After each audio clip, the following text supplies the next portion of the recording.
Hello friends, welcome to JNC. Friends, इस video में हम केमिस्ट्री के एटॉमिक स्ट्रक्चर से कुछ क्वेश्चन करेंगे। तो बिना टाइम वेस्ट किए मैं फर्स्ट क्वेश्चन पे आता हूँ। तो हमें गिवन है in if the uncertainty in velocity and position of a minute particle is in space are 2.4 into 10⁻26 metre per second and 10⁻7 metre respectively the mass of the particle in gram is, है ना। हमें friends velocity और position में uncertainty given है। तो हमसे पूछा गया है जो पार्टिकल है उसका मास कितना होगा ग्राम में। तो यहाँ पर जाहिर सी बात है फ्रेंड्स, अनसर्टेनिटी की बात हो रही है तो हाइजेनबर्ग के पास हम जाएंगे। तो हाइजेनबर्ग का जो अनसर्टेनिटी प्रिंसिपल है वो हमसे कहता है delta X into delta P equal to H upon 4 pi, है ना। Delta X into delta P equal to H upon 4 pi. अब पी को हम क्या लिख सकते हैं, एम इंटू डेल्टा वी, है ना। M into delta V, M को हमने भेज दिया आर एच एस में। तो डेल्टा एक्स क्या आ गया, delta X into delta V equal to H upon 4 pi M, है ना। अब हमारे पास डेल्टा एक्स गिवन है और डेल्टा वी गिवन है ना। डेल्टा एक्स मतलब uncertainty in position and delta we in is uncertainty in velocity, है ना। दोनों की वैल्यू हमारे पास गिवन है। तो मास कितना हो जाएगा, m is equal to H upon 4 pi delta X delta V. Values put कर देते हैं। h की वैल्यू है 6.63 into 10⁻34 upon 4 pi into delta X है 10⁻7 मीटर, तो 10⁻7 मीटर पुट कर दिया। और डेल्टा v क्या है 2.4 इंटू 10⁻26, 2.4 इंटू 10⁻26, है ना। इसको आप कैलकुलेट करोगे तो यह आएगा 0.22 इंटू 10⁻1 kg, है ना। 0.22 इंटू 10⁻1 kg यानी कि यह आएगा 22 ग्राम्स, है ना। 22 ग्राम्स का पार्टिकल होगा। सेकेंडली हमसे पूछा गया है नेक्स्ट क्वेश्चन में when the excited electron of hydrogen atom from n is equal to 5 drops to the ground state, the maximum number of emission lines observed are। एक हाइड्रोजन एटम है ना, एक हाइड्रोजन एटम है जिसमें जो electron है उसका वो n इज इक्वल टू 5 से ग्राउंड स्टेट में जंप कर रहा है ना, जंप कर रहा है। तो हमसे पूछा गया है कि कितनी नंबर ऑफ एमिशन लाइंस बनेंगी, है ना, कितनी नंबर ऑफ एमिशन लाइंस बनेंगी। तो फ्रेंड्स इसका आंसर जो है वो है n इंटू n-1/2, है ना, यानी कि 5 इंटू 4/2 दैट इज़ 10, है ना। लेकिन फ्रेंड्स यहाँ पर फर्दर एक्सप्लेनेशन है। फर्दर एक्सप्लेनेशन इसलिए है क्योंकि फ्यूचर में इसी का मॉडिफाइड क्वेश्चन आ सकता है। तो फ्रेंड्स यहाँ पर हमसे ऐसा नहीं बोला गया है ना, कि एक ही हाइड्रोजन एटम है ना, एक ही हाइड्रोजन एटम है इसके आसपास, है ना, यहाँ पे, या फिर आइसोलेटेड हाइड्रोजन एटम यहाँ पर हमें नहीं बोला गया है। तो फ्रेंड्स अगर आइसोलेटेड हाइड्रोजन एटम होता उस केस में क्या होता, है ना, आइसोलेटेड हाइड्रोजन एटम या सिंगल हाइड्रोजन एटम होता तो उस केस में क्या होता है, nth ऑर्बिट से ग्राउंड स्टेट में जब इलेक्ट्रॉन आता तो जो नंबर ऑफ एमिशन लाइन बनती वो बनती n-1, है ना। कितनी बनती, n-1।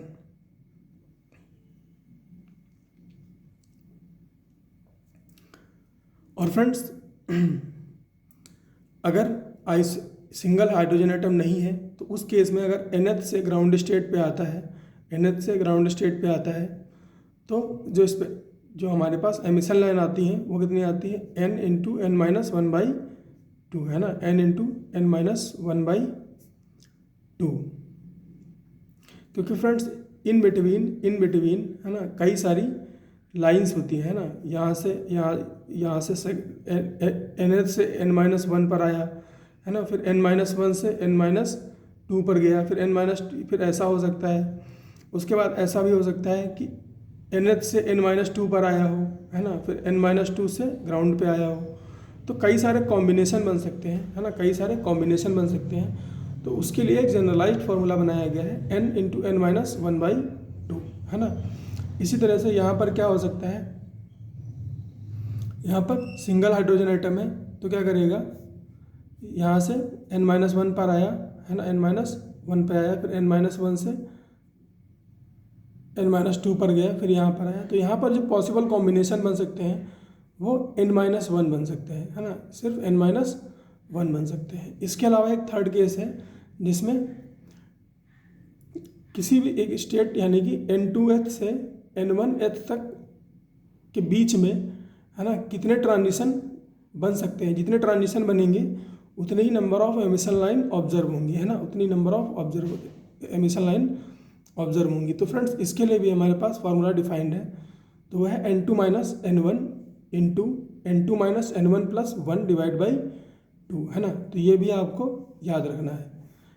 अब ये कब बनेगा, तो मान लीजिए आपको बोला गया है 7 से 5 में ट्रांजिशन हो रहा है ना, हाइड्रोजन एटम के 7 से 5 में ट्रांजिशन हो रहा है, तो कितने नंबर ऑफ एमिशन लाइन बनेंगे।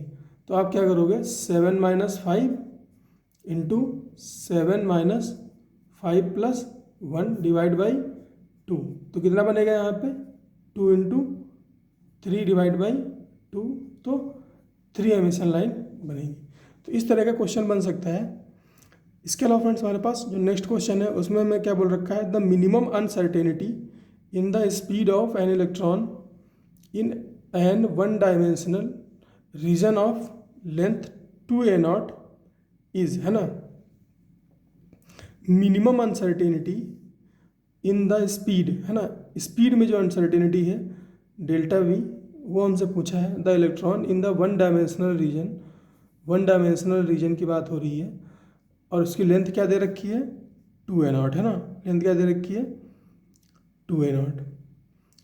तो ये क्या हो जाएगी, ये अनसर्टेनिटी मैक्सिमम अनसर्टेनिटी हो जाएगी, है ना, ये क्या हो जाएगी मैक्सिमम अनसर्टेनिटी इन पोजीशन, है ना, ये क्या हो जाएगी मैक्सिमम अनसर्टेनिटी इन पोजीशन। तो फ्रेंड्स क्या होगा, जैसे मान लीजिए ये हमारे पास हाइजेनबर्ग का प्रिंसिपल है ना, delta V into delta X equal to h/4πm, है ना, h/4πm।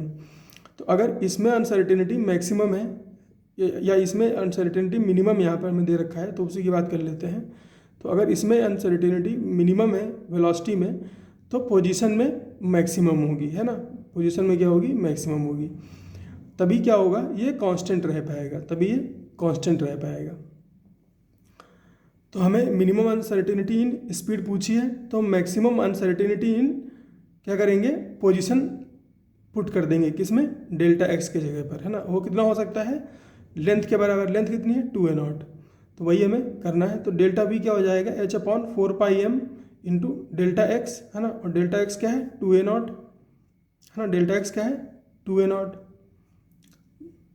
और a0 की वैल्यू हमें पता है। a0 की वैल्यू क्या होती है फ्रेंड्स, a0 की वैल्यू होती है 0.529 एंगस्ट्रॉम, है ना, 0.529 एंगस्ट्रॉम। वैल्यूज पुट कर देते हैं।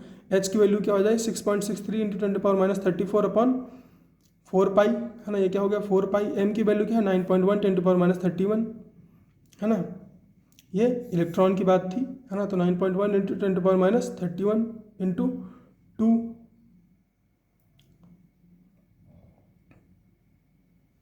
है ना, 2a0 था इसीलिए 2, और a0 की वैल्यू क्या है 0.529 इंटू एंगस्ट्रॉन 10⁻10, है ना। सारी वैल्यूज पुट कर दी, तो डेल्टा भी कितना आया 0.05479 इंटू 10⁻7, इसको हम क्या लिख सकते हैं 548 किलोमीटर पर सेकेंड, है ना। तो ये हमारे पास वैल्यू आ गई इसकी।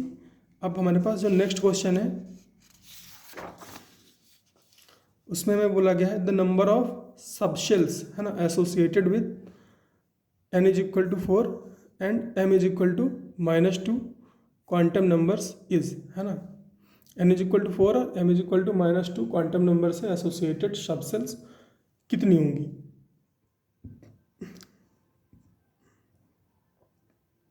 तो m क्या होता है, m होता है -l से +l, m क्या होता है -l से +l, और l क्या होता है 0 से n-1, n कितना है 4 है, n कितना है 4 है, तो l क्या होगा, एक तो 0 होगा, 1 होगा, 2 होगा और 3 होगा, है ना, 0 1 2 3। और 0 से m क्या क्या होगा 0, अगर L 0 है तो M क्या होगा, 0 होगा। 1 है तो M क्या होगा, -1, 0 और +1 होगा। इसी तरह से जब L 2 है तो M क्या होगा, -2, -1, 0, +1 और +2। इसके अलावा जब 3 होगा L, तब क्या होगा, M -3, -2, -1, 0, +1, +2 और +3। हमसे क्या पूछा है, n इज इक्वल टू 4, तो n इज इक्वल टू 4 तो काम हो गया। m इज इक्वल टू -2, तो -2 क्या क्या है, एक तो -2 यहाँ पर है, एक -2 यहाँ पर है, दो ही सबसेल हैं ऐसी, तो वैल्यू क्या हो जाएगी, 2। Next question, consider the hypothetical situation where azimuthal quantum number L take values 0, 1, 2 to n+1, है ना। नॉर्मली क्या होता है, 0, 1, 2 से n-1 तक लेता है, लेकिन इसमें हमसे क्या बोल रखा है कि n+1 तक ले रहा है। Where n is principal quantum number, है ना। Then the element with atomic number 9 is the first alkali metal, 6 has a 2p valence subshell, 8 is the first noble gas, 13 has a half filled valence subshell. तो friends ये बहुत ही ज़बरदस्त बनाया गया question है ना, ये बहुत ही ज़बरदस्त बनाया हुआ क्वेश्चन है। इसके लिए आपको बहुत ही अच्छी अंडरस्टैंडिंग चाहिए एटॉमिक, है ना, एटॉमिक स्ट्रक्चर की। तो फ्रेंड्स अगर L है अगर L जो है वो 0 से n+1 तक जा रहा है ना, L क्या है, 0 से n+1 तक जा रहा है, तो n इज इक्वल टू 1 पर L कहाँ तक जाएगा, 0, 1, 2, है ना। n इज इक्वल टू 1 पर L कहाँ तक जाएगा, 0, 1, 2, है ना। और L 0 के लिए हमारे पास क्या ऑर्बिटल आता है, S और P और D, है ना। 0 से एसोसिएटेड होता है S, 1 से एसोसिएटेड होता है P और 2 से एसोसिएटेड होता है D। यानी कि जहाँ n इज इक्वल टू 0 पर हमें केवल S मिल रहा था, यानी कि n इज इक्वल टू 1 पर हमें केवल S मिल रहा था, अब हमें क्या क्या मिलेगा, अब हमें P भी मिलेगा और D भी मिलेगा, है ना। इसी तरह से n इज इक्वल टू 2 पर क्या होगा, L क्या क्या होगा, 0, 1, 2, 3, है ना। यानी कि S, P, D और F, यहाँ पर हमें क्या क्या मिलेगा, S, P, D और F।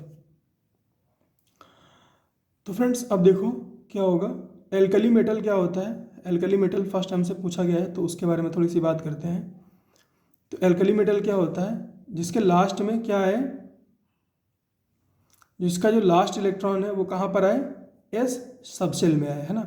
S सबसेल में आएगा जब, तो उसको हम क्या बोलेंगे, एल्कली मेटल बोलेंगे, है ना। अगर आपको पीरियोडिक टेबल याद हो, है ना, तो ये जो पीरियोडिक टेबल यहाँ पर कुछ इस तरह से बनती है, यहाँ पर S होता है ना, और ये D, फिर यहाँ पर P, है ना, और फिर नीचे कहीं F, ये।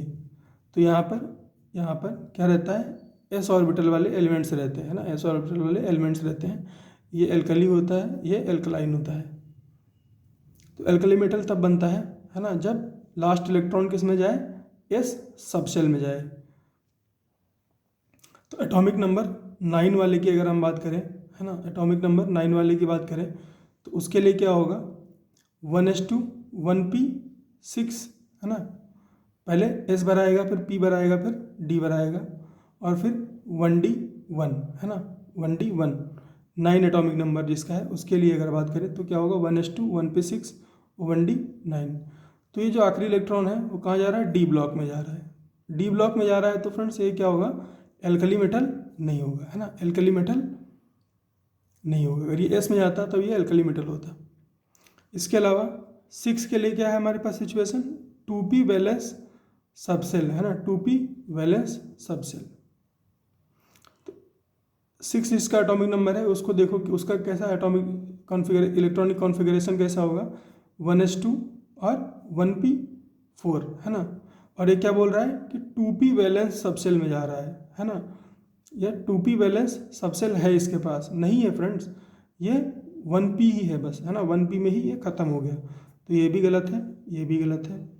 सी क्या बोल रहा है, D is first noble gas. Noble gas के लिए क्या कहानी होती है फ्रेंड्स, फर्स्ट नोबल गैस कब बनती है ना, फर्स्ट नोबल गैस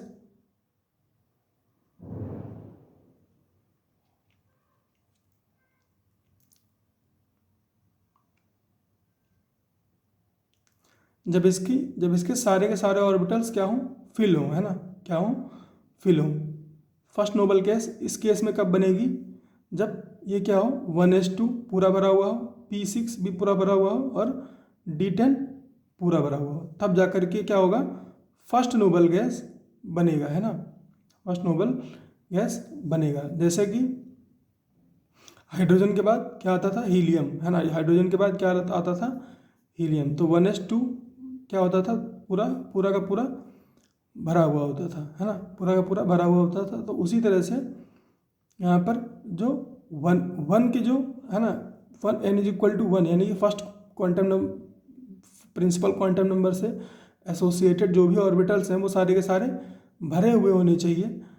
तो ये कब भरेंगे, जब एटॉमिक नंबर कितना हो 18 हो, लेकिन इसका एटॉमिक नंबर कितना है 8, तो ये नोबल गैस नहीं होगा, है ना, ये नोबल गैस नहीं होगा।